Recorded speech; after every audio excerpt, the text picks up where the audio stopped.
Okay. All right. All right. Good afternoon, everyone. I thank you for joining today for this session at NIST. This is being recorded so that I can also provide the replay, and even people who attended last time wanted the replay because I had a lot of good information to share. So this will be recorded. I will provide the replay maybe tomorrow or early next week.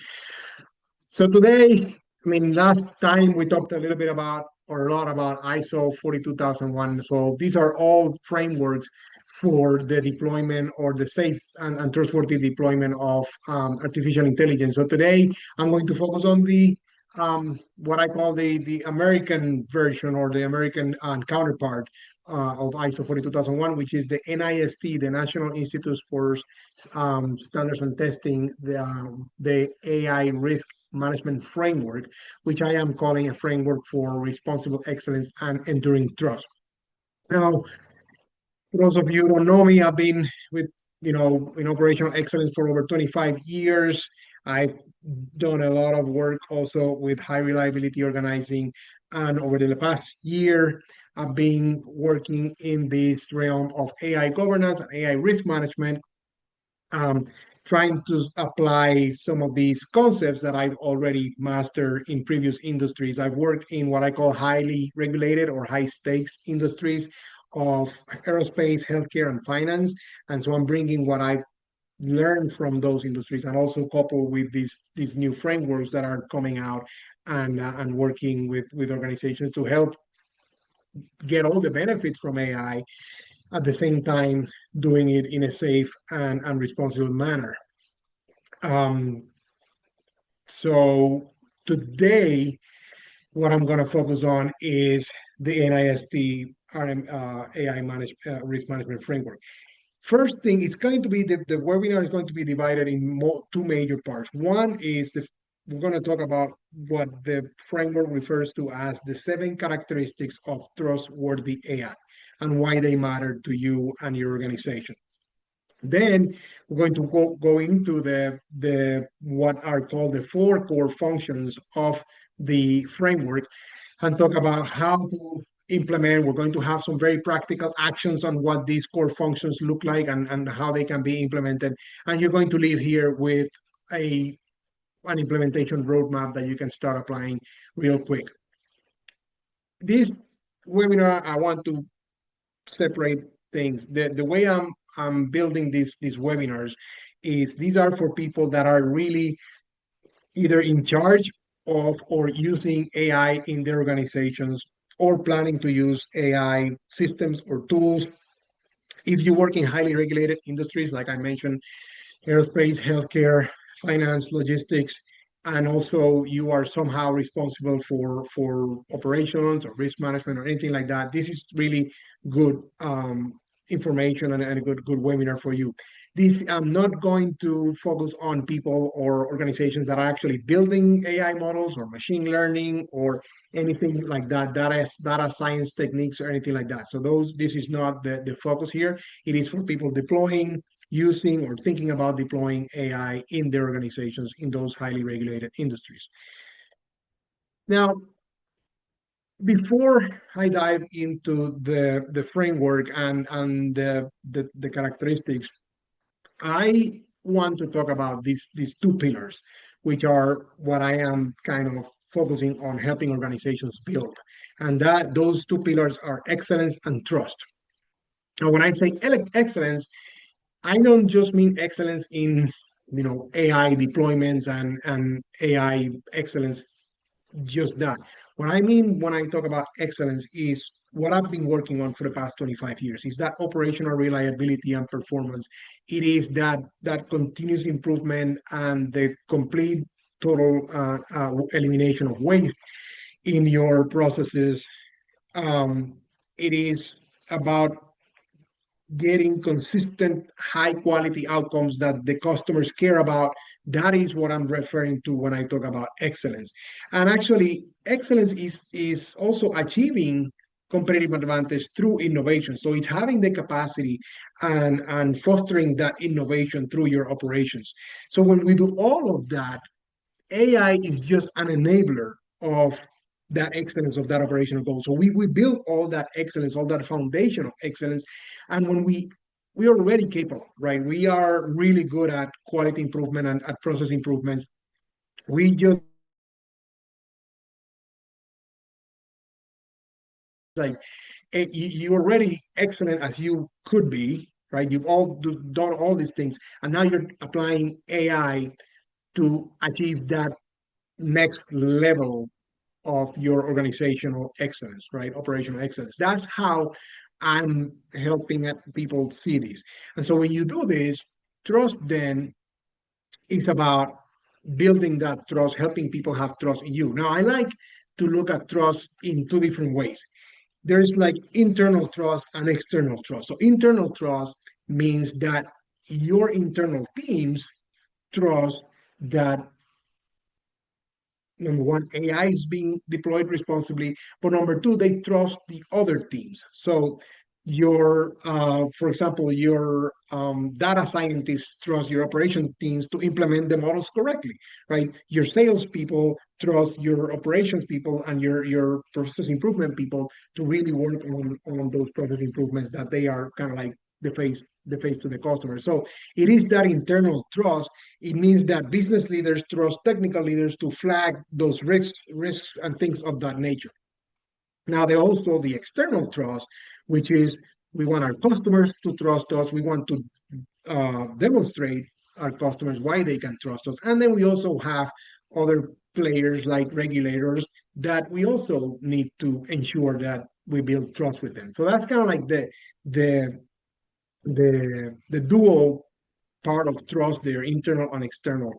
And of course, we want to be ethical about our AI deployments. And now we're getting into some of these um, characteristics that we're going to talk about, like transparency and accountability. We're going to talk a lot more about what that looks like.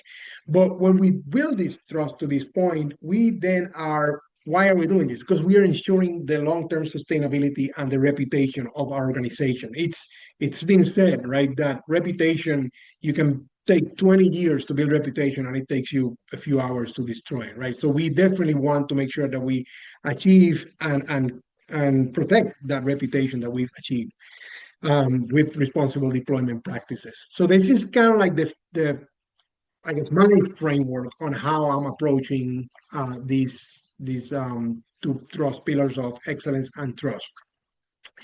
Excellence without trust is fragile, and trust without excellence is empty. And we're going to talk about some of these a little bit more in depth about that, but hopefully that resonates with you. Now, why now, right? So why is this necessary now? Well, there's a few reasons why we want to not just talk about AI governance and AI risk management, but also start implementing some of these frameworks. Number one is something it's being called a regulatory tsunami. So there's all kinds of regulations coming out almost every day, trying to put some guardrails around AI. So we know most people know about the European Union AI Act, which was published in 2024, started being enforced last year around August of 2025, and it will be in complete force by August 2027. There's actually a United States executive order on AI, and this is actually buried into this. It's called the National Artificial Intelligence Initiative Act of 2020, and it's actually very deep into this 1,400-page document that is one of these laws that were enacted by Congress, but it's actually there. And there's also states in the United States are also talking about their own regulations for AI. The reason for that is because this thing came out of the gate fast. I was talking to someone a couple of days ago, to a hospital administrator a couple of days ago, and it's like, it was like the horses came out of the stalls, right? And now we're trying to like rein them in. So all kinds of regulations are coming out now. Now, something there's a new term for it. It's called shadow AI. So shadow AI is you have all these tools in your organization that you didn't even know about. So there's surveys that have found that enterprises have an average of about 40 AI-enabled tools. And what's happening is that sometimes people download stuff on their own, but sometimes some of the tools that they were already using started embedding AI into those tools. And sometimes they knew about it, sometimes they don't know about it. And sometimes, so this shadow AI is people say like, well, we're not using that much of AI. And we're like, are you sure? Because there's a lot happening that you may not have a complete understanding of. And so this hidden AI proliferation also, it's why we need to start thinking about these risk management frameworks. And then, of course, customers, right? Customers want transparency, privacy. They want to trust that their data is being used safely. They want to trust that what they're getting is valid and accurate. So obviously, the customers and the stakeholders expect these us to apply these risk management frameworks. Now, one thing that I can actually tell you from personal experience is insurance is requiring governance frameworks and AI governance frameworks and actually AI coverage. So for my business, and we can talk about it because we have business owners here, but for my personal business insurance, I had to get AI insurance this past year. And that's just gonna continue to happen, right? And I also dug deeper because at the last webinar, one of the attendees asked about whether malpractice insurance um, companies are starting to require AI. And I actually did some more digging in that, and yes, they are. And there's actually some, and of course, Terry, you're here, you can actually probably chime in here, but there's actually some new tendencies in the insurance field where they're actually insuring different practitioners against claims because of their use of AI tools. And and so also just some quick data finds here from KPMG. Some disturbing workplace trends. 44% of employees have used AI in ways that controvert company policies. Um, 57% of employees have made mistakes due to AI, and actually 58% have relied on AI without even evaluating for accuracy. And 41% of employees report that their organization has a policy guiding the use of AI, which means more than half of the organizations surveyed do not have any kind of governance policies or anything like that. Yeah, Eddie, So, I was gonna yes. contribute to that. It's really interesting. I was at a summit a couple of weeks ago, and there was a physician from the University of Iowa who, they kept getting just unrealistic denials, and pretty sure that bots were coming up with those denials. And so what he started doing was he would reply with, "If you are human, let me know your name." And they never got a reply. And so finally, he did it enough times where they took that to the representatives of the insurance company, who admitted no fault whatsoever. However, they knew they knew they were busted, So that's what we're seeing. I mean, in the insurance. So if we have not so not over 90% of denials that are appealed by health systems are overturned, which tells you they probably should not have been denied in the first place. However, most health systems are only appealing about 10% of those denials. So yeah, it's really fascinating. How we're going to manage this, how this is going to be governed is just so incredibly important, which really speaks to the work that you're doing. I think it's such a need. Thank you. Wow, thank you, Terry, for that. That's pretty. Those are pretty big numbers there. Thank you so much for sharing that. And that's a very enlightening and albeit a little bit funny, but not funny, that story about how that physician was able to kind of like force the system into actually revealing that it was an AI system. Yeah, I mean, it wasn't, and I don't mean to imply any ill intent on the insurance company. Right? Everybody's just trying to figure out how to use this, right? How do you use this Yep. best for our patients, for our customers, for our clients? And yeah, so no ill intent intended, but I think we're going to see this in with the use, and because it's coming out as fast and furious, we're going to see things like this where the intent may have been good, but the outcome wasn't necessarily what was needed. Right, and I'm going to talk a little bit about later, but we can start here. It's about also informing your customers, right? Because if they didn't inform this physician or this other health system that that's what was happening, right? It's okay to use it, like you said, the intentions are there, but it's about letting people know that we're using this. And so thank you so much. That makes this conversation a lot easier to go. So I appreciate your comments there.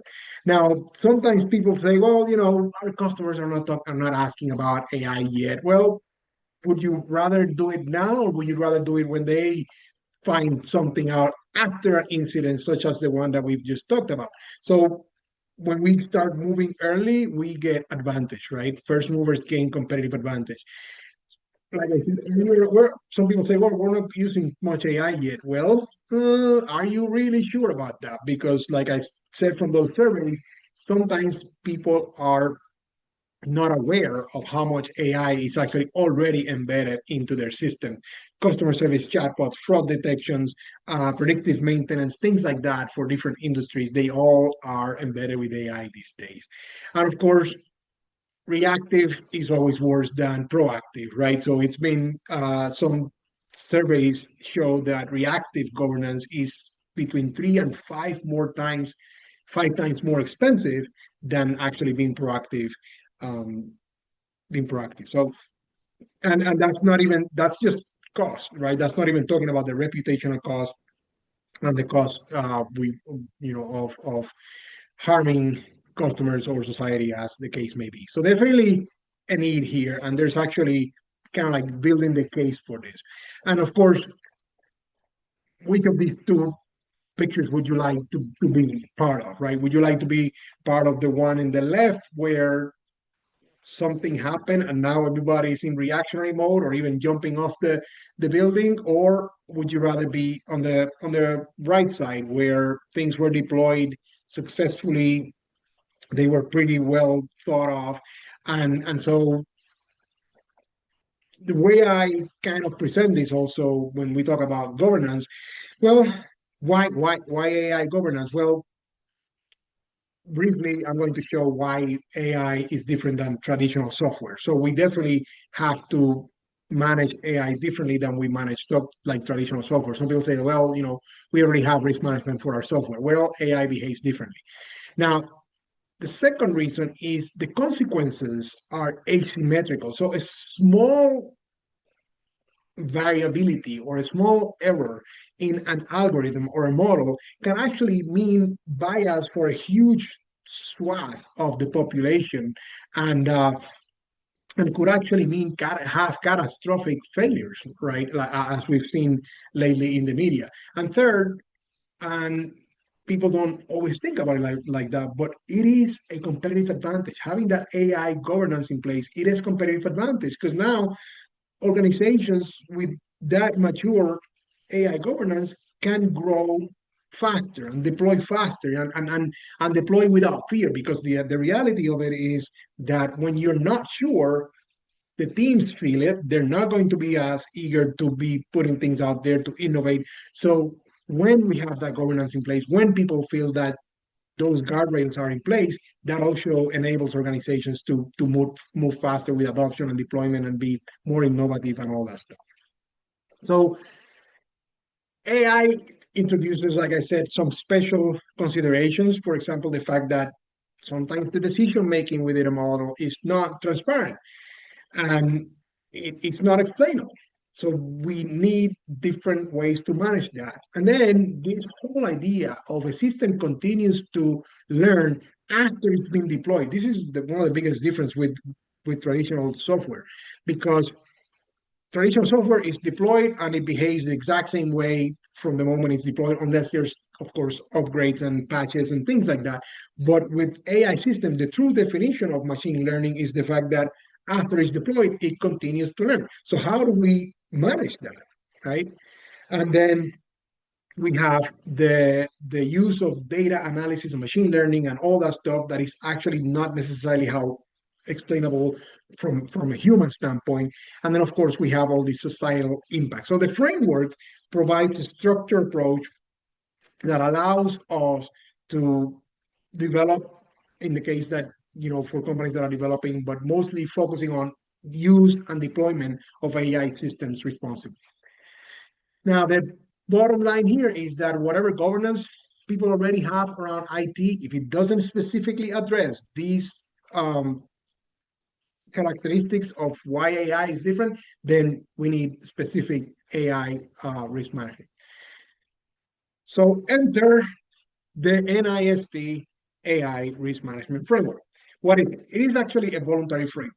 It is not a regulation as of right now, and it's very flexible and adaptable, as we will see, and I'm going to show you some demonstrations here. Of course, it is risk-based approach. So what it means that it's even though the framework is pretty prescriptive and it's pretty specific, it is context specific. So every organization is going to deploy it differently. It's not a one-size-fits-all. It actually blends, it's pretty compatible with the one I presented a couple of weeks ago, the ISO 42001, and I'm actually going to work on another webinar when we actually blend the two and see how they complement each other. And of course, compatible with ISO 27001, which is the one for cybersecurity, and ISO 9001, which is the one for quality improvement, quality management systems. And any other standards is really good. It integrates really well with them. Now, as opposed to ISO 42001, this one does not have a certification. It is, the value comes from actual implementing these concepts, and there's not a compliance badge to show here, but it's going to show in your results. It covers the full AI life cycle. What that means is from the moment that we're even thinking about a system to the moment that it's actually decommissioned or we take it off of use. Applies to any organization, and it was developed by like I said, the National Institute of Standards and Technology through different collaborations with public input. So let's start talking about what the framework defines as the 7 characteristics of trustworthy AI. Okay, so they are: number 1, valid and reliable; safe; secure and resilient; accountable and transparent; explainable and interpretable; privacy enhanced; and fair with harmful bias managed. These characteristics, I'm going to talk about all of them now, but they're also interconnected. And one thing that I am also going to hint about is sometimes there's tension between them, right? And so we can have some chats about that. But neglecting one of them can actually undermine the entire intention here. So let's talk about valid and reliable. What is it? Well, what does that mean? It means that that's kind of like the law of this one, right? So your system has to produce the results accurately for which it is built, right? So this is a foundational thing of any kind of process or system. It produces the thing that it is supposed to produce. It produces it accurately and consistently.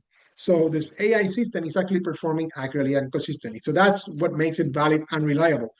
Well, why does it matter? Because if it is not accurate, if it is not producing correct decisions, then you have business consequences, right? You have costs, you have waste, you have all these other undesirable things in your business. And when you have reliability and your customers know that they use your product or your system and they get consistent, accurate, good results, then you have that customer trust and customer confidence. So an example here from a logistics company. They launched this AI system to optimize their delivery routes. And it worked great. It actually had some great reviews and great results the first few months. Now, one thing they found is that when the holiday season hit, um, traffic patterns were, because of holiday season, they all changed, and suddenly the system was completely off the rails, producing kind of like looking and inventing all these new routes that made no sense. And what happened was the system was not obviously tested outside of a small portion of sample cases, which means that it wasn't reliable when things change. So that's a great cautionary tale of reliability, right? So that's a system that was not reliable when it was launched. Now, what does safe look like? Well, safe is all about harm, right? So it's all about physical harm. Now, it could be physical safety. It could also mean reputational or financial harm. So it's basically, it means that the AI systems that we launch do not pose any unreasonable risk to people, property, ecosystems, society, organizations. And ecosystems, it's also a big part of the conversation lately, right? Because of how much power and energy all these systems use. So it's all about considering all the potential ways in which a system can be unsafe. Why? Why is it important? Why does it matter to you, to your organization? Well, because if you do not address the safety purposes, you're going to cause some kind of harm to people. It could be physical harm, like I said, it could be financial harm. Um, and then, of course, there's regulation and there's fines and there's reputational damage that comes from that. So obviously, it's better to make sure that the systems being deployed are safe, that are not harming people in any kind of way, or property or society. Now, obviously, when I talk to the high stakes industries in which I have worked with and the ones I work with, it is we have zero tolerance for unsafe anything, and it just translates into unsafe AI. Now, when launching things, for example, in an example from the aerospace field, there's these tools that we have now that offer predictive maintenance schedules for aircraft, and these are commercial aircraft. And of course, they include safety thresholds to prevent premature or delayed maintenance. And it's actually, we can talk about how we incorporate things like human oversight, right? So human in the loop and things of that nature that could come to make sure that these recommendations are still safe and are not going to put people or flight safety, compromise flight safety. So this is totally about harming people or society. So secure and resilient. And the way I approach it, we're going to start seeing some overlap. And I was thinking about this, and we can first talk about what it means. So it means that the system is pretty well protected against adversarial attacks. And resilient means that even under stress, under duress, under attack, the system is still functioning. So in the aerospace field, right, I used to work with aircraft engines, and we used to test these engines to the failure point, to the moment where this engine, if it fails like catastrophically, it still has to meet certain thresholds of producing thrust so that this aircraft can land safely somewhere and just doesn't fall out of the sky, right? So resilient means that even when the system is being attacked or is being harmed or in any way or breached in any way, that it can still perform its functions for which it was intended. A lot of systems, because bad actors know that there's very little governance, AI systems are prime targets for cyber attacks and things what they call data poisoning and security breaches. And of course, once those things happen, again we have that loss of trust, loss of customer confidence, and things like that. So when the data poisoning is pretty interesting, what fraudsters do, for example, in a financial in the financial world, what they do is to start avoiding detection. These bad actors start kind of like feeding the system different transactions and different data to test the boundaries of the systems under which they can then know they can exploit the system. So, instead of, so they provide different verification or validation data from a standpoint of validating your ID, your identity, and things like that, until they find some areas in which they can actually, because the system, remember, the system keeps learning. So they can actually fire a bunch of different transactions at the system so that the system starts seeing those transactions as legitimate in when they're not. And so it's all part of that resiliency of the system and security of the system that we have to protect against those kinds of attacks. Now, what does it mean to be accountable and transparent? This is probably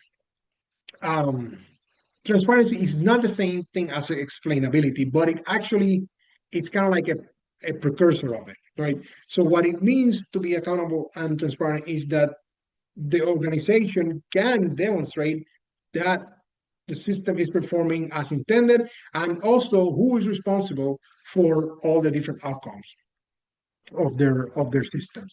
So they have someone who design the system. They have someone who deployed the system. They have someone who was in charge of the testing of the system. So basically, they have this accountability by all the roles. And we're going to talk about governance of this, in which you actually define all these roles. So accountability is clear ownership, transparency, make sure that people can understand and, when needed, challenge the decisions of the system. And again, they both build that stakeholder confidence. So again, remember, these are characteristics of trustworthy AI. So everything we are talking about here helps build that trust. An example from healthcare, again, from Trillium Health Partners in Canada, they actually have a huge governance framework that requires clear documentation for everyone of who is accountable for every part of the deployment of their AI system, what data was used, how it was trained, and how the decisions are made. And I'm actually studying also the Mayo Clinic governance framework, which they have been in the news lately about all the things that they put in place there. And so there's some big organizations in healthcare that are building some pretty robust governance frameworks and have some examples of transparency in that way. Now, explainable and interpretable. It means that people can understand how a decision was made and why a decision was made. So as an owner of the system, this is important, right? Because sometimes there's that black box in there, in the middle there, that we don't understand how it arrived at a particular decision or a suggestion. And then as a customer, if you are impacted in some kind of like a negative way, you want to understand. And this goes back to the example earlier that Terry gave with the denials, right? If you're denying coverage through an AI system, you have to be pretty clear on why or how it arrived at that denial decision. And in case of loans, actually, there's been some cases lately also on the news where loans are being denied, and there's actually bias on the systems because the systems were trained on previous data from loan approvals. So now there's bias in the different populations from different parts of the country or different parts of the city. And actually, so if you cannot explain why a system made that decision, then you better get started on finding out how or why it makes those decisions, because that's a pretty big part of a system being able to be trustworthy. So actually, explainable means being able to provide meaningful information about how an AI system reached a specific decision. And interpretable means that humans can understand the logic, the internal logic of the system, and kind of like can predict what a system will do in a particular situation. So privacy enhanced, this one probably not doesn't need a lot of explanation, but it means that whatever system we're using, we have to protect people's identities and people's privacy. Obviously, a lot of my audience is in healthcare, so a lot of regulations like HIPAA and all those things that we already are pretty aware of. So a system has to protect the identity of people, the privacy of people, and through responsible data practices. When we don't, well, that's when we face fines and again reputational damage. And so me trusting that my data is private is a fundamental requirement for me to trust you, right?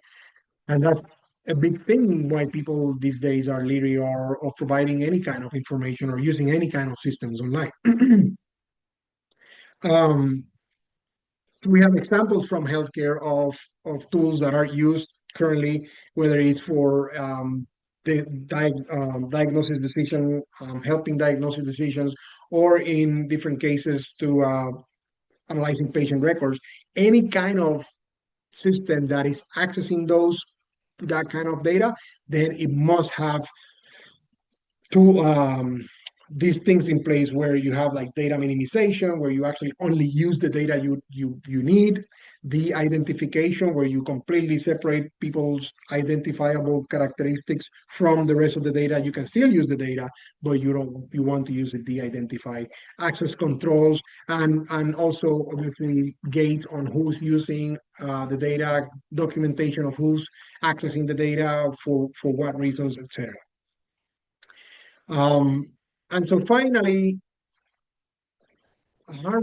fair with harmful bias, it means that systems do not produce systematically unfair outcomes for any kind of individuals or groups. So again, this is a big part of the conversation about AI trustworthiness right now because of the data used to train a lot of the systems that we're all using, right? And so when we ask any kind of question to a large language model, it is going to answer, even though it sounds awesome and it sounds like very articulate and it sounds pretty comprehensive, it's only as comprehensive as the data that fed it. And we've heard a lot about billions of parameters that are being fed to these systems, to these large language models, and they keep growing, obviously. The same thing happens when we are actually using specific tools for different high stakes industries. We have to understand where the training data came from. There's already biases in our society. And if we use systems that are biased, they're basically going to continue to amplify the societal inequities that we already face. So this is a huge problem when we are deploying these systems without really managing that harmful or unfair bias. This was actually a case that actually happened. Obviously, not going to say where or from which organization, but there was actually found to have this healthcare algorithm was being used to estimate the healthcare needs of populations, and it actually underestimated the health needs of Black patients compared to white patients because the reason here was they are basing it on usage, and basically the usage was basically meaning that cost that the different populations were paying for. And obviously Black patients have historically less access to care, so lower cost, which created that bias on saying that Black patients had less need for care or underestimated the hair care. So it's really, really important to make sure that we understand the basis of the decisions, so make sure that they are not bias. Any thoughts so far on the 7 characteristics or anything anyone wants to chime in?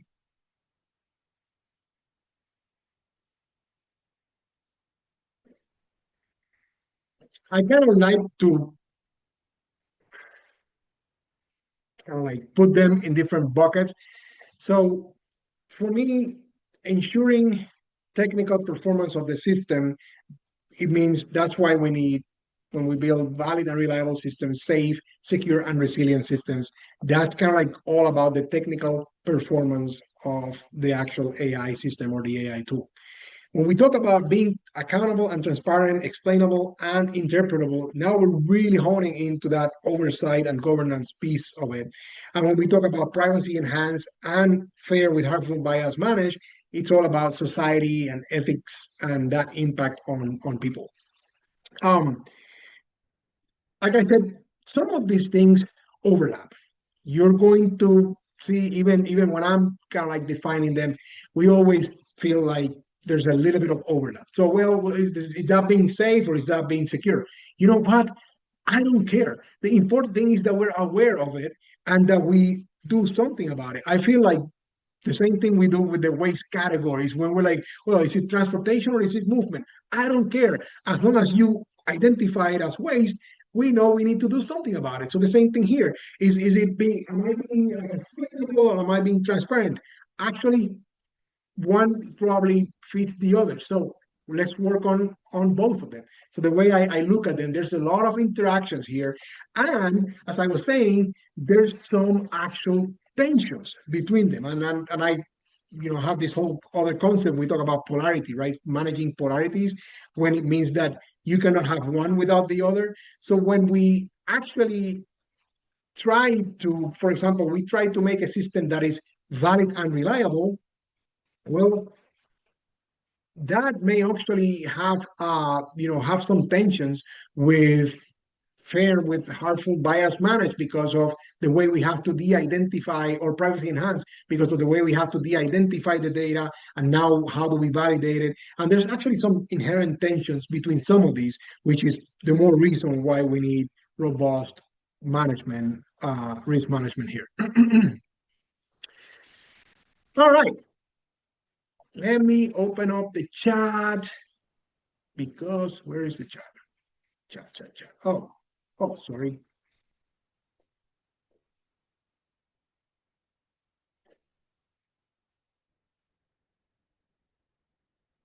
Oh, thank you, Mirna, saying that every time the computer restarts, it almost always indicates that the browser has AI tools running. Oh, I haven't even paid attention to that. Nice. Okay, so I'm going to give you a quiz here. Feel free to put the answer in the chat.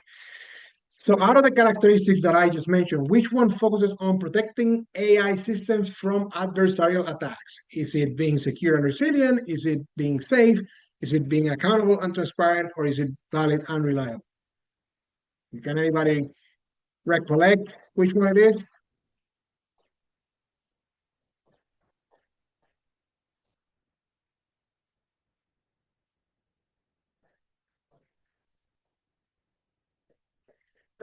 Terry says it's valid and reliable. Anybody else?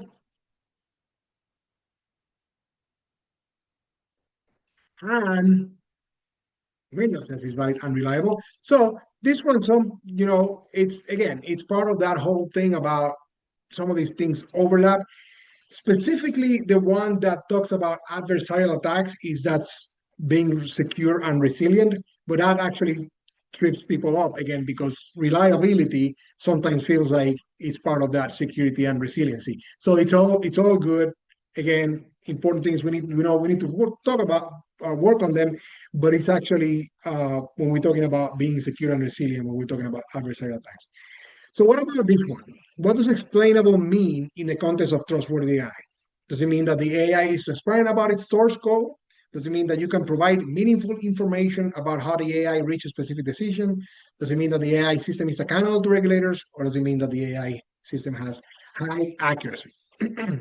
Explainable means which one of these?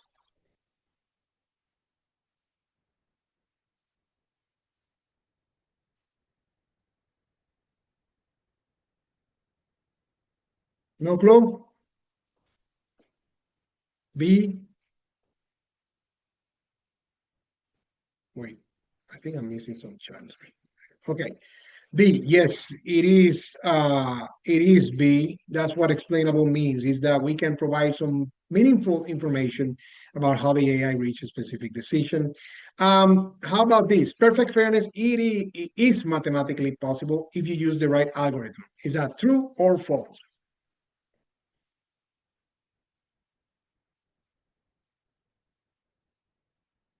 Terry says false.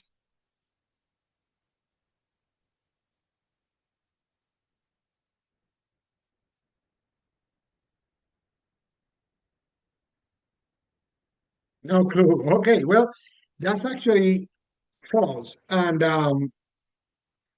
yes, so it is false to be, we cannot be completely fair because again, this is one of those tensions that we talk about. So are we fair to one group of people, but then we're not fair to the society as a whole? So it's one of those tensions that we find that it is impossible to be perfectly fair, even using any kind of algorithm. So now about how about this one?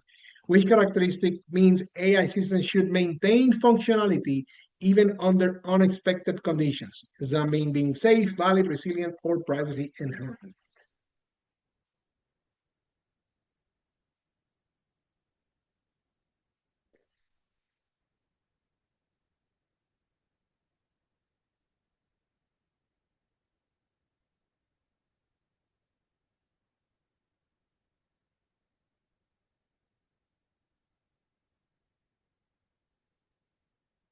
All right, so we have an A and we have a C.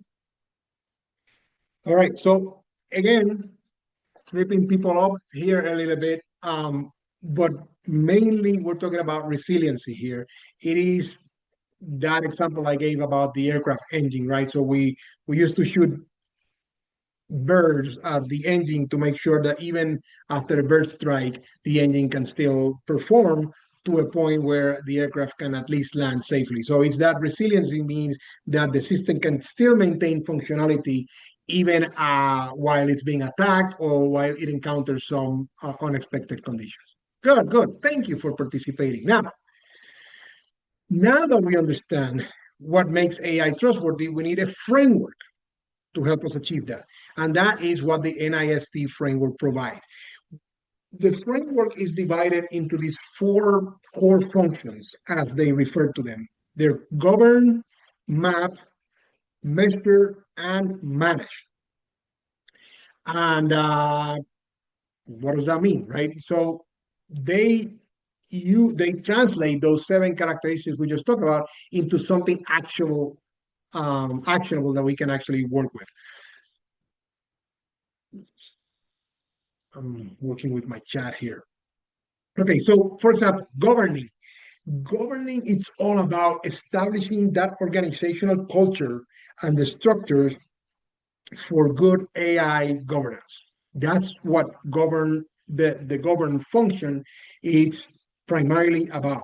And it's actually kind of foundational to all the other three functions. Now, mapping. Mapping is about establishing context and identifying the risks. This comes straight out of the framework, and it says in the mapping function, it says outcomes in the map function are the basis for the measure and manage function. And we're going to get a lot deeper into these here in a few minutes. The measure function is all about measuring your risk. So it's about assessing, analyzing, and tracking AI risks. It quantifies, it looks for quantification of those trustworthiness characteristics. And finally, managing means allocating the resources and responding when there are risks that we need to respond to. Um, it's all about continuous monitoring and improvement. This is why these things resonate so well with me, because a lot of what I've been doing for the past 25 years, it really fits these kind of models, right? And so um the insight is that these, even though they kind of feel like there's an order to them, yes, it is a cycle, but there's also iterations among them. So you might discover, as you're managing already and learning from experience, you might discover new risks that now you need to come back to mapping. And now you need to measure. And as you measure performance, you may need to, you realize that you may need to update your governance policies because, oh crap, we are not covering that. We did not think about that, right? So especially at this early stage, this is not a, one, two, three, four, done kind of thing. There's a lot of iteration here. Yes, there's kind of like a cycle implied here in the way that I kind of like drawn this, but also you can see the arrows kind of like going different directions because they all kind of feed each other. The cool thing that I am going to show you today, oh, I have to open that again because of my restart issue at the beginning of the webinar, but it is the NIST not only provide the framework, what they call the AI risk management framework, but they provide this playbook. This is like the coolest thing ever. So what I am going to show you here, it's a quick overview, and actually I'm going to do a live demo later on in the webinar on how to use it. But the playbook is actually longer. So the actual framework is less than 50 pages. It's like 48 pages or something like that. And the actual playbook is like 180 pages. This thing is really detailed. And what it does, let's talk about it here a little bit. It's voluntary and flexible. So what it does, it actually gives you all these kind of suggestions and actions that you can do to implement these core functions, but it doesn't, you just choose whatever you want, right? So you choose whatever applies to your context and skip what doesn't, or just choose what feels like you should work on now and then work on other things later. It is not a checklist. So it is only things that are suggested actions, not rigid requirements. It's actually a living document. They are updating it as we learn more. As you will see, it is organized by the 4 functions of govern, map, measure, manage.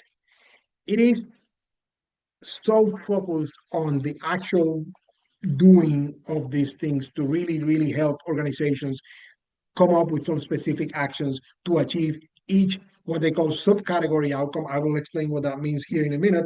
And it actually includes some really, really good resources from references and tools and documentation templates. I get too excited, so I'm not going to jump the gun here yet. Now, this is the website to accessing the playbook. I'm going to maybe wait a few more seconds if you want to take a picture of that. Or if you want to watch the replay, I'm actually, the resource I'm providing at the end of the webinar also for attendees will have also this information as well. Now, how to use the playbook. So the playbook is organized, as I said, by all the different functions. So let's say you're working on, just make it easy, govern, right? So you go into the govern function. Now, each function has between 4 and 6 categories that they've kind of like broken those down into. So then you go into this category. Each category has like a specific outcome that it is targeting or aiming for. Now, once you land in that category, then there's subcategories. And so there's some of these that have like 13 subcategories. And each of those subcategories mean a specific outcome to achieve. And they all have suggested actions associated to them, which are practical steps. Okay, I will put the link in the chat here in a minute. And then they actually have some examples of documentation and what to document and how. And like I said, finally, some references. That's a good idea. Let me see, this is when you have people that manage your webinars for you, this would be a great use for somebody managing my webinar for me. But let me do this real quick.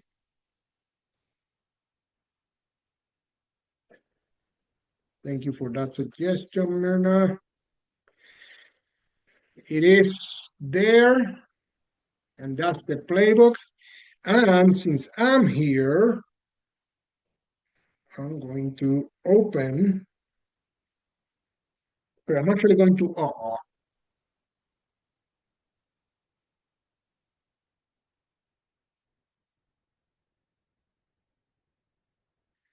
So I'm actually going to open the playbook here. So like I said, okay, it's 147 pages. I said 180. So, but you can see all the different government, but I will show you an even cooler version of the playbook later on. So you want to stay for that for sure. Yes, I want to open. But this is what is organized into, and these are live links here, but you can go to, like, for example, if you go to measure 2.3, it tells you what the outcome of measure 2.3 is, which is AI system performance or assurance criteria measured qualitatively or quantitatively and demonstrated for conditions similar to deployment settings. Measures are documented. It tells you about, why you want to achieve that outcome. And then here's the thing. Look at this. This is like 1, 2, 3, 4, 5, 6, 7, 8, 9 suggested actions that you have for this particular subcategory, which is measure within the measure function a little bit further down, which I'm going to get into the functions here in a minute. But here you can see how comprehensive this thing is. And one of the biggest things for me is this thing that says organizations can document the following. And it tells you some ideas of questions of things that you could ponder about and think whether you have to have those documentations in place. So again, I'm going to work through some of the through the core functions now, and I'm going to give an even like a live demo of the book, because online is even cooler. But this is kind of like the companion to the framework is this playbook.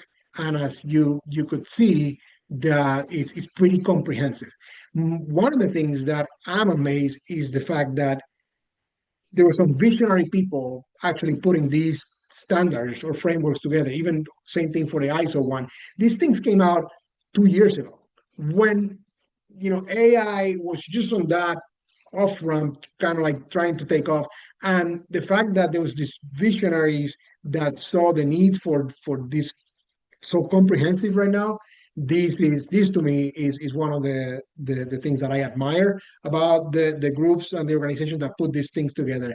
And these are pretty well thought out. And so the playbook, it has so much great information here. And yes, of course, some people are going to take this and run with it, and some people are going to need someone to help them kind of like navigate that, which is kind of like what I can do to help different organizations do that. So let's start digging into the different functions. So govern, that core functions of govern, what does that mean? Well, like I said, it's all about establishing that organizational culture, the structures, the policies, and the processes necessary to manage the AI risks. And when we think about that, if you are a little bit knowledgeable about ISO 42001, there are some resemblances here.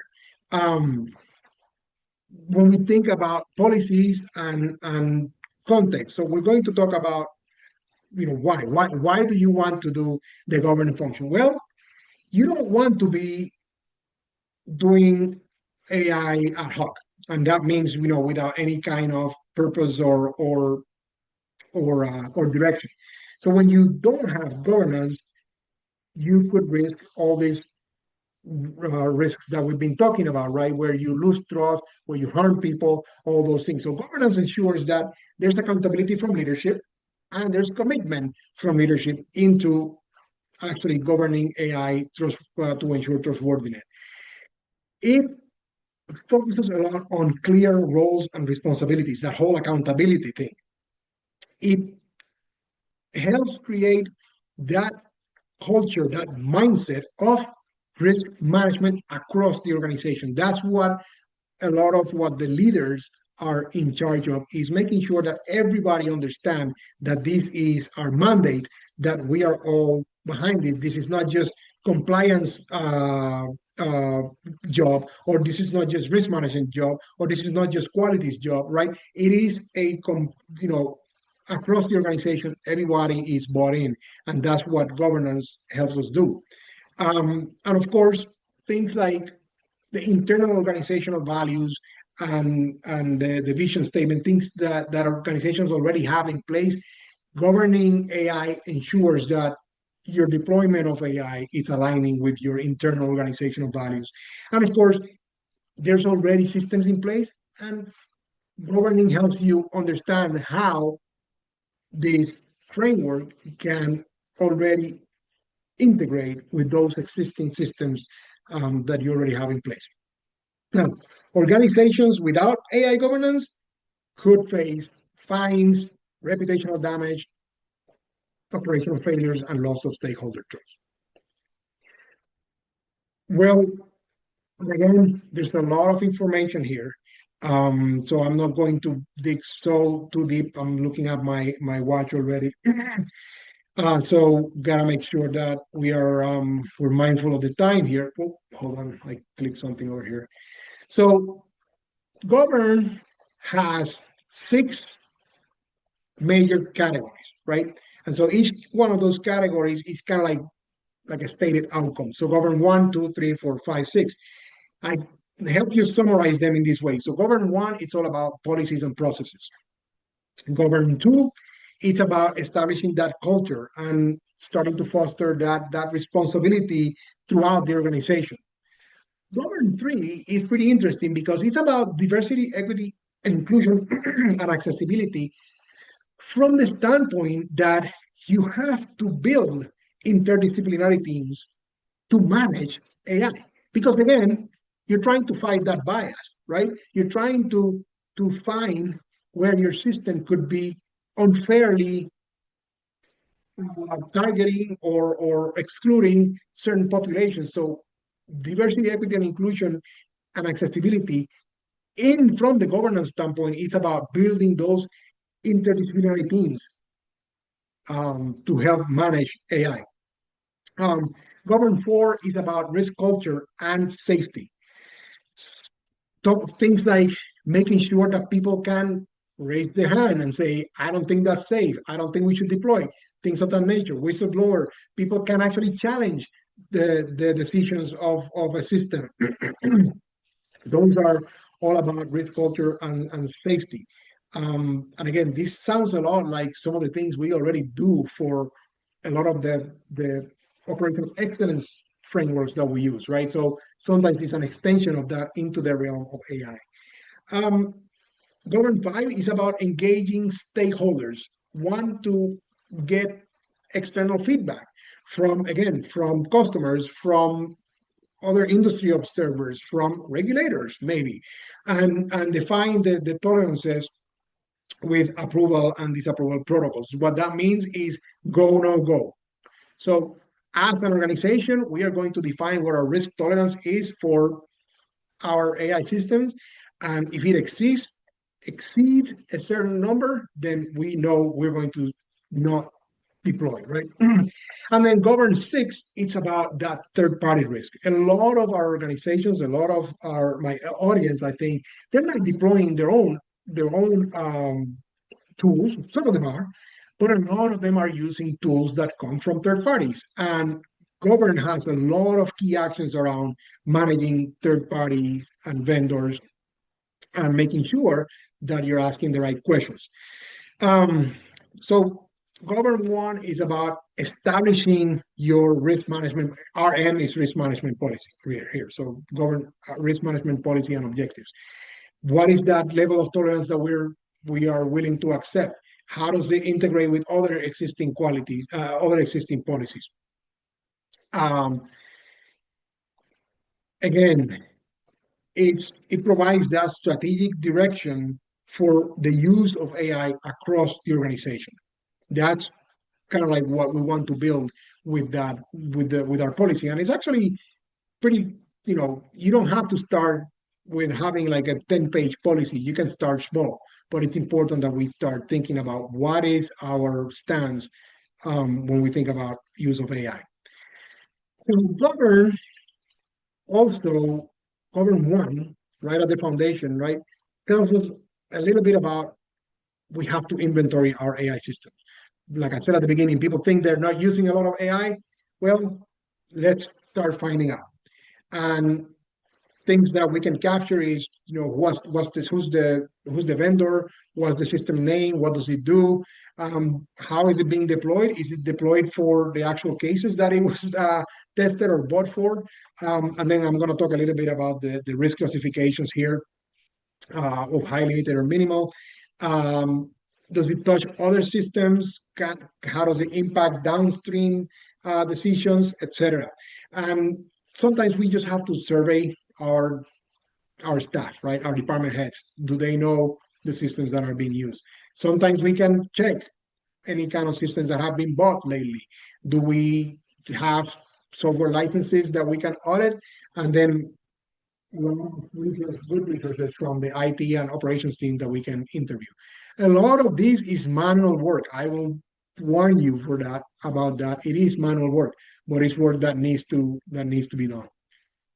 So Terry said, especially with clinical decision support, understand higher risk in various ethnicities. The data it pulls from is inherently biased. Thank you, Terry. Yep. Perfect. That's a perfect example. And so you can't govern what you cannot see. That's the whole reason for doing your inventory. Now, once you do your inventory, you have different systems that you're using. You will assess the risk, the perceived risk of each of those, and you will decide how you want to approach their deployment, right? So minimal risk, limited risk, high risk, or prohibited. Prohibited means that it is unacceptable. We do not accept that risk, and we will not deploy this system. High risk, yes, that means that we will deploy it, but with extensive controls, impact assessments before we deploy, things of that nature. When we have lower risk, we can deploy, making sure that there's disclosures that we are, letting people know that we're using that, and then just basic oversight, making sure that things are not just completely off the rails. And then with minimal risk, light touch governance, we don't need to worry too much about them, but we have to go through this exercise. I have some examples here for what high risk, limited risk, and minimal risk look like in the different high stakes industries as I have experienced them. I'm not going to touch a lot on this because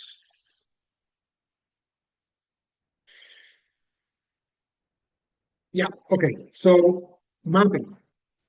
Mapping is about understanding that context. So what does that mean, the context? Well, it is understanding where this system is going to act, what it is intended for, what the organization is trying to get out of it, who will it impact, what are the potential impacts and associated risks.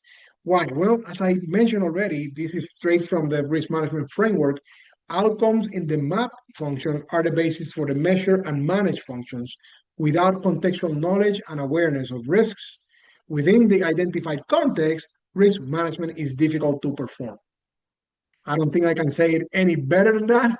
It's basically, you have to spend the time here in the mapping section. This is like, again, I reflect so much back into like quality and process improvement. This is like mapping the process. You have to understand your process before you can start looking for any kind of waste and things like that. So mapping enables proactive risk management, informed decision making, and making sure that we're prioritizing those resources. There's 5 major categories in mapping. A lot of it about establishing the context. Then we go into the categorization. TEVV, by the way, means testing, evaluation, validation, and verification.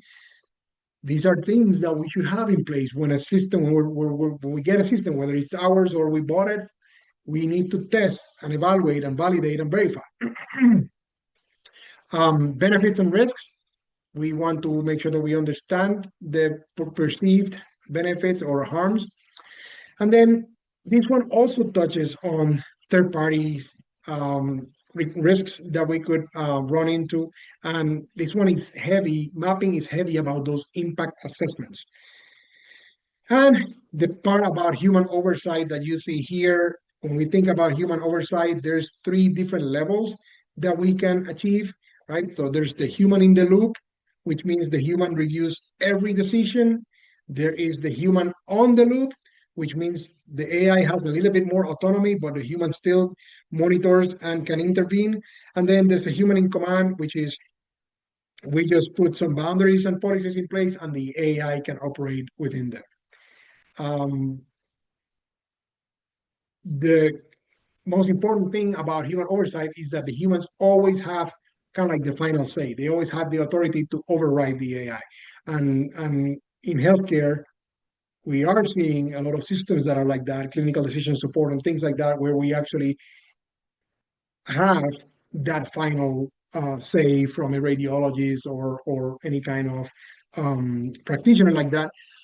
Because when we don't have that, we actually run into some issues, right? Whether those are bias issues or actually completely flagrant misses of diagnosis. Yep. So here we have the different levels of human oversight by industry. The mapping is big on the impact assessments. So the assessments, there's actually a whole format and framework that you can use to carry out these assessments. But they basically ensure that we evaluate the impact the system could have on individuals, groups, and society as a whole.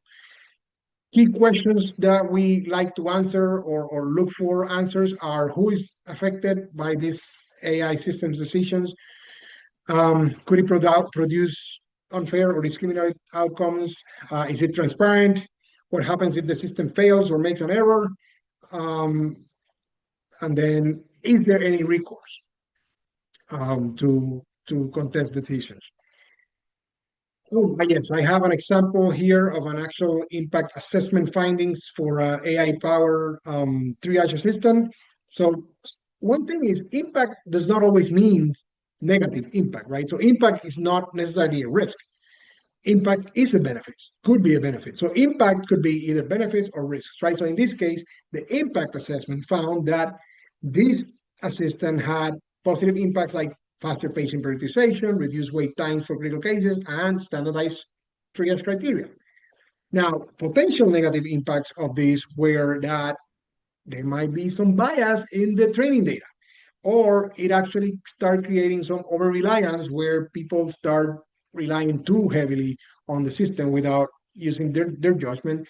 And finally, patients don't understand why they may be prioritized or given a certain route. So again, this is part of having that assessment, because once we have that assessment, then we can come up with some mitigation actions that we can take, like this. Right, so nurse retains the final triage authority, make sure that the algorithm is tested in diverse populations. This one, I just saw this patient communication protocol. And Terry, you probably have seen this a lot in the organizations that you work with. With the ambient scribes now in the office, there's actually a sign that says your conversations are being listened to. Your conversation with the provider are being listened to for aid in. I should have taken a picture because I just saw that recently in an office that I was in, and so it's part of letting people know that these systems are in place. I don't know, Terry, do you have anything on that, examples or experience with that? I mean, there is disclosure. There's different interpretations of what notification you need to give the staff, et cetera. But I can tell you the biggest concern from a healthcare impact with AI and ambient nursing or helping, 50 or 60% of their day is documentation. And if something can come in and do that, the first thing a nurse is going to think is, okay, do I have to take 10 patients now instead of 6? That's a huge concern. And when you layer that on top of the burnout that exists right now, and we're seeing it with physicians, because a lot of these technology solutions in healthcare are for the end user physician, the scribe basically. And so, but with nursing, the same fundamental burnout exists, especially since COVID. and that is a concern. So, the impact assessment, not only legally, but also just, on the mental health of our healthcare workforce is huge. So, my advice would be consider this is because AI is going to touch every corner of a health system. Just be cognizant of your workforce, what they've already been going through, how it's going to impact them, and address those fears, right away. Nice. Thank you so much for that insight, Terry. Yes, Myrna. Yes, what I want to mention is that lately that I have been going to doctors and everything, and one doctors it says that the AI will help with take notes, and you have to sign a paper like you are aware of that, and they said that the doctor will revise them, but then in the hospital the disclosures are like more open. It's more that AI has more other things that they do and that they will be using there with you. So the disclosure actually had more things, not just what they told you in the office, that they would No, do more because things in the like, office it says that the doctor will be revised and no any decision will make without the revision. But the one that I signed in the hospital is severe, like it has like more. It do not say that someone will be revising everything or mm, reviewing it. great, great, great. Thank you for that. So yes, so it is part of that impact assessment is all of that. Now I'm going to bypass our quiz. I know these are fun. What I want to do, because it's 124, 125 exactly right now, check this out. What I'm going to do, I'm going to stop the slideshow here for a minute, and I'm going to launch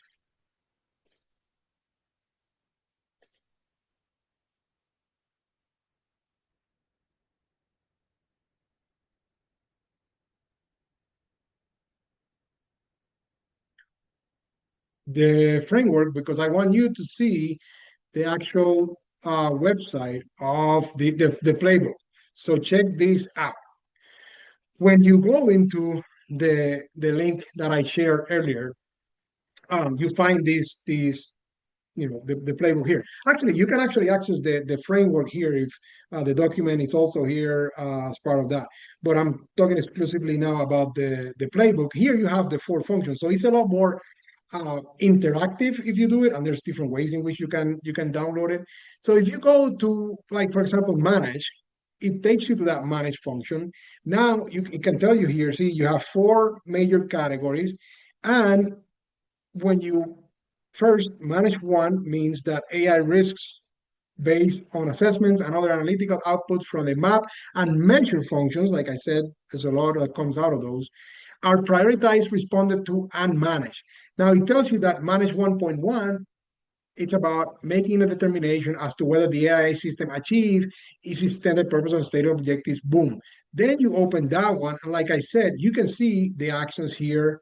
You can see the why you may want to be doing this, right? So trade-offs among trustworthiness characteristics, like I said, such as deciding to deploy a system based on system performance versus system transparency, may require regular assessment through the AI signal. That's an important consideration to have when you're making trade-offs, right? Now, some of it actually asks you to document or suggest that you document the trade-offs. So, like I said, so you have the actions here. So in this case, you have 5 actions suggested here. And I really, really like these documentation suggestions here. Organizations can document the following. How do the technical specifications align with the system's goals? To what extent are the metrics consistent with the system goals? What goals and objectives? So it really, really helps us think through the things that we're doing. Now, it's not perfect, it's not comprehensive. Like I said, things are being added to the playbook, but it's such a big and comprehensive resource that I am excited about, using this and helping people navigate this, because when you think about the fact that even if there were 5 suggested actions for every one of these characteristics, there's Somebody counted them. There's 100 and something of these. No, there's like four, well, 87. I think it's 87 subcategories or something like that, because some of them have more than others. And if you have like five suggesting actions for each of those, which sometimes you have more, sometimes you have less, but you can see the breadth of the suggestions here that we have. So I think I'm going to stop sharing here. Where do I stop sharing?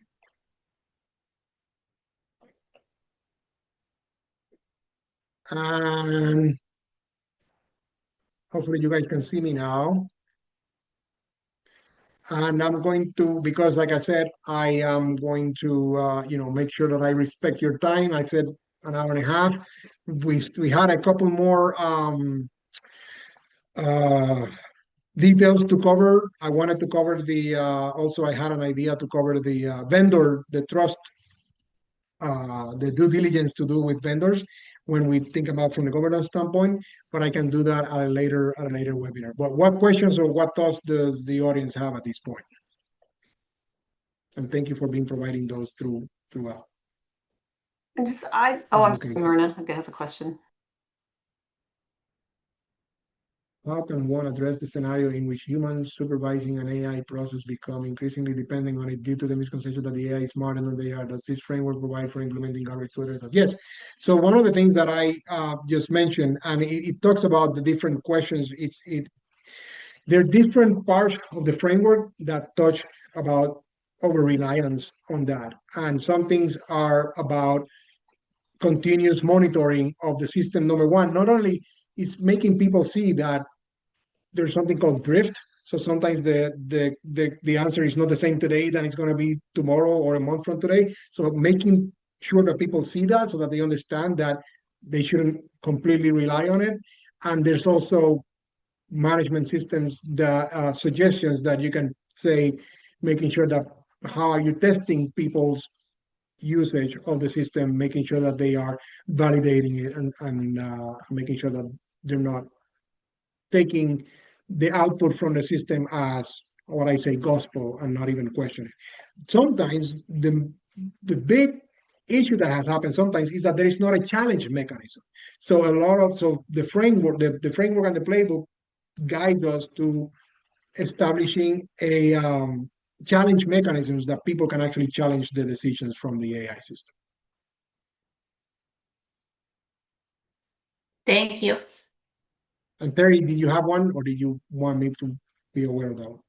No, I it's just more of a comment, really. I mean, I just can't express how important this is, and it's really interesting, Eddie. You're on to something that is not widely understood at all, and just want to congratulate you really on getting to something that's going to be fundamental. I mean, just across all industries, but particularly health systems, because we're talking about patients and people's lives. And and this is, I think, going to be the biggest disruption healthcare has seen since, I don't know, vaccines. I mean, it's just, it's just going to be a huge disruption, and the proper management, the proper governance is going to be absolutely critical. And, one more thing I do want to say is that we know, 95% of these startup AI companies are not going to make it. And I really believe, and you and I think, come from the same basically mindset on this. I really believe that the ones that will make it are the ones that understand exactly what you've been talking about for the last hour and a half. Absolutely critical.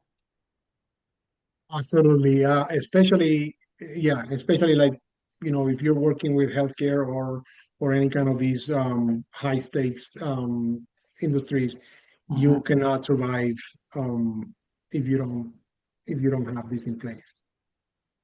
So thank you so much, Terry. Oh, one last thing. So the other Myrna asked something, and I forgot. This is definitely something that I can definitely spend to 1 minute on it, because she asked, how long does it take for someone to implement something like this, right?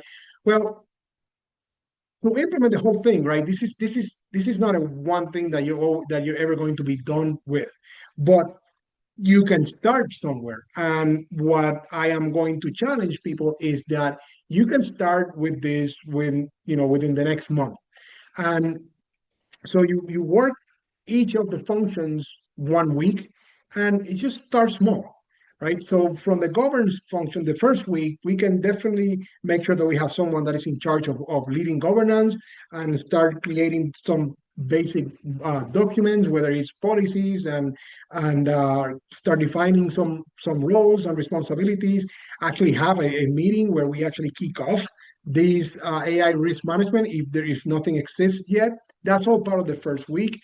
You have to be intentional about it. And then week 2, let's start mapping, right? So let's start creating that formal AI inventory, system inventory. And maybe we can start classifying the systems by risk level. And on week three, then we can start brainstorming about what are some potential metrics, 3 to 5 quantitative, or sometimes they could be qualitative metrics, not my favorite, but sometimes they are good, to track the trustworthiness for those systems that we are identified that are the highest risks, and establish some baselines on those performance metrics. And then finally, in the last week, we can then start talking about putting some mitigation plans and avoidance plans or transfer plans. There's actually 4 ways in which we can manage risk, right? Those are avoid, mitigate, transfer. Wait. Avoid, mitigate, transfer. Why am I forgetting the 4th one? So there's 4 ways in which we can manage risk, and that's basically what this documentation risk mitigation plan it's about. And then having those risk reviews. So this is a way to get started. I see a hand raised. Is that from earlier or is that a new one? Me, new one. Okay, I go just ahead. want to add something about what Terry said, and it's that I think that a lot of people do not know that they need this.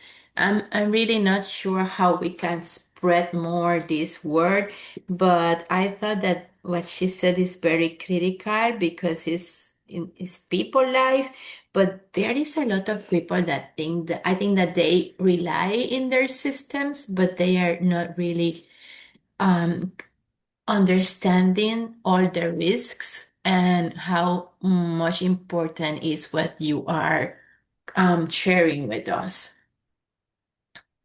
Yes, and and that's why when I talk to people, I say I'm just yelling from the mountaintops, and I don't know any.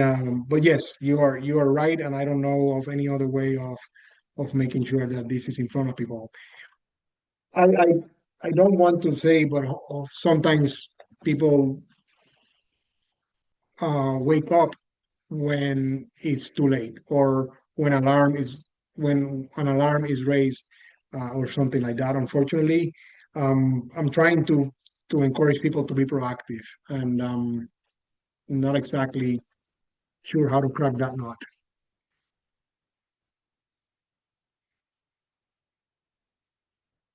All right. Well, I've taken 6 more minutes of your time, Thank so you. I hope they were good 6 minutes. And thank you everybody for attending. Like I said, there will be a replay available over the next few days.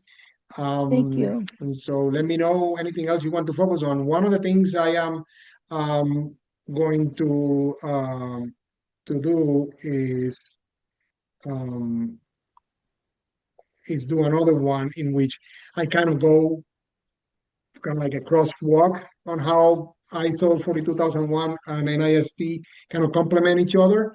And then that's kind of like going to be my theme. One of the things I'm working on is, Terry, this will resonate with you also, it's all of this basically translate into high reliability AI. And so coming from the high reliability mindset, I'm actually going to do an FMEA for AI systems, so a lot more to come. This is actually taken from the AA risk management framework. It is the joint responsibility of all AI actors to determine whether AI technology is an appropriate or necessary tool for a given context or purpose, and how to use it responsibly. that's a parting thought there for us to consider. Okay. So thank you, everyone. Very good. Thank you so much. Thank you, everyone. Thank you so much. And I'm going to stop sharing and stop the recording. All right. Excellent, Eddie. Thank you. Thank you. Thank you. Thank you, Eddie.